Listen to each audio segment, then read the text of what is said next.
शादी से पहले सोचती थी अच्छी बहू बनूंगी और अब अच्छाई का आचार डाल रही हूँ। सुषमा बहन क्या भेजा है इस बार बहू के मायके वालों ने 30 पर आपको। पड़ोस की सुजाता चाची आई और कहना इस सुधा की सास सुषमा को पूछने लगी, और क्या देगी फिर वही हल्के से सूट के साथ हल्का सा किटी सेट।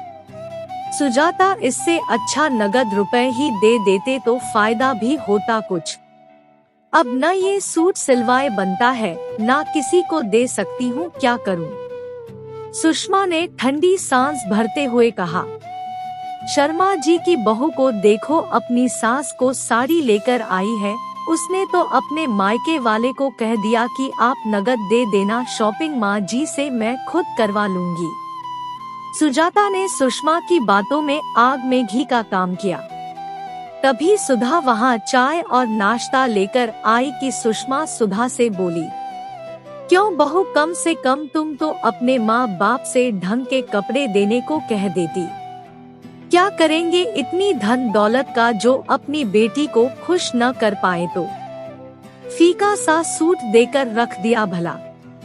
पर माँ जी वो प्योर सिल्क का सूट था और हल्का रंग इसलिए दिया था क्योंकि सोबर रंग होते हैं, हल्के से आजकल तेज चटकीले रंग का फैशन थोड़े ही है।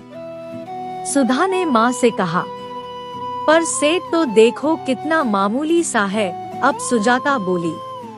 सुधा अब अपमान का कड़वा घूंट पीकर रह गई और सुजाता से बोली, काकी ये बताइए इस बार आपने सिमर दीदी को 30 पर क्या तोहफा दिया, वो भी तो अकेली ही है। आप क्या करेंगी इतनी धन दौलत का। मेरे माँ बाप ने तो फिर भी अपनी हैसियत अनुसार दे दिया, जैसे वो मुझे देंगे वैसे ही दूसरी बहन को भी देंगे, उनके लिए तो दोनों बराबर ही है। पर आप अपना बताइए। और माँ जी आपकी मैं भी इकलौती बहू हूँ, आप बताइए आप मुझे कितने तोहफे देते हैं। आपकी ना तो कोई बेटी है ना और कोई बहू जिसके साथ आपने बरतना है, आपके लिए तो मैं ही हूँ ना। माँ जी शादी से पहले मैं अक्सर सोचती थी कि मैं एक अच्छी बहू बनूंगी और अब अच्छाई का आचार डाल रही हूँ। कभी मैंने सपने में भी आपसे ऊंची आवाज में बात करने की नहीं सोची, पर आज आपने मेरे मायके वालों का अपमान करवा के अच्छा नहीं किया। आपके बेटे ने जैसा अच्छा बुरा दिया, मैंने कभी आपसे शिकायत नहीं की, उल्टा वो तो मेरे मायके वालों से ढंग से बात भी नहीं करते, फिर भी मैंने कभी आपसे शिकवा नहीं किया। पर आज आपने मुझे बुरी बहू बनने पर मजबूर कर दिया है।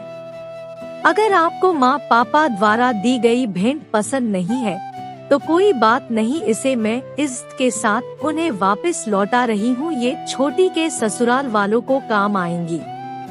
माँ जी बुरा मत मानना, पर आपको एक नसीहत देना चाहती हूँ। कान में पड़ा विष रिश्तों को मार देता है, इसलिए अपने आसपास जहरीले सांपों को आने से रोकना चाहिए। इतना कहकर सुधा ने गिफ्ट पेपर से सारे तोहफों को पैक किया और अपने मायके वापस देने चली गई। सोफे पर बैठी सास और चाची सास सुधा की अच्छाई के आचार को चुपचाप बैठे देखती रही। अब सुधा की सास के पास पछताने के सिवा कुछ भी नहीं बचा था। आपको ये रचना कैसी लगी, अपने अनुभव और विचार कमेंट द्वारा मेरे साथ साझा करें। कहानी को सीख समझ कर पढ़ें और शेयर करें और मेरे YouTube चैनल को भी सब्सक्राइब जरूर करें।